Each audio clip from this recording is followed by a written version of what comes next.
अब जो प्रसंग चल रहा था कि परमात्मा कहते कर्म भ्रम ब्रह्मंड के मैं पल में करहु नेस, और जिन हमरी दुहाई दी सो करो हमारे पेश। शिव मंडल ब्रह्मापुरी चे विष्णु लोक में हो, हमरे गुण भूले नहीं तो आण छुटाऊं तो। अब परमात्मा जब आप वहां कोई याद करेगा गलती कर गया जो प्राणी, तो फिर उसके साथ ऐसी बीतेगी। फिर वहां भी अगर ये गुण याद आ गए भगवान के, रे मैं तो गलती कर गया, बहुत नाश कर दिया, मैंने तो अपना जीवन बैठा दिया, तो फिर वहां से भी छुड़वा लिया होगा भगवान, और फिर मनुष्य जन्म दे देगा, आपकी शेष पूंजी बची रह जाएगी।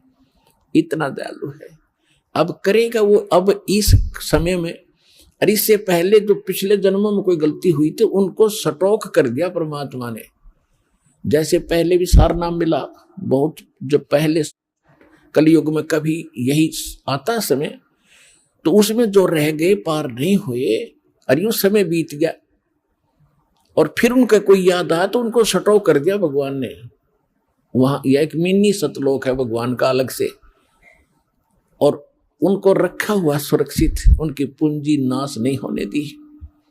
अब आपके घरों में आपके जो संतान पोता पोती दोता दोती जो आएंगी, जो नाम ले रहे हैं, उनके घरों में वो पुण्यकर्मी प्राणी आएंगे जिनकी शेष भक्ति रह गई थी गलती से। अब उनके इतने अच्छे कर्म होंगे, जन्म से उनको सत भक्ति मिलेगी, वो तो एक का जन्म में पार हो जाएंगे। 101 पीढ़ी पार होगी, 101 पीढ़ी आपकी देख रहा हूं।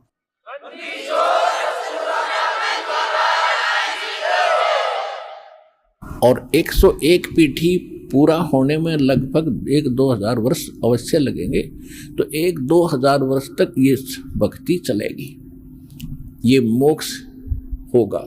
उसके बाद क्या होगा कि जो रह जाएंगे पार नहीं होंगे, तो फिर ये माहौल उनको भी वो रह गए यहाँ पर, पार नहीं हुए किसी कारण से, तो आगे हजारों वर्षों तक और एक सतयुग जैसा माहौल, उनमें प्यार स्वभाव ठीक रहेगा, वो दुखी ना होंगे। जो हाहाकार अब माच रहा है, उनकी किस्मत का भगवान खूब समय पर वर्षा करेगा पृथ्वी पर, फिर पुनः सतयुग जैसे बढ़िया फलदार वृक्ष हो जाएंगे, फल सारा कुछ सुविधा देगा दाता, और सुखी रहेंगे।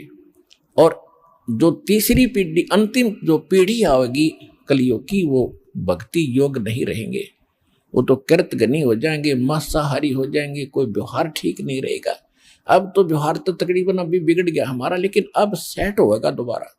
और फिर लास्ट वाली जो पिछली पीढ़ी लास्ट वाली होगी, उसमें भक्ति योग प्राणी नहीं रहेंगे।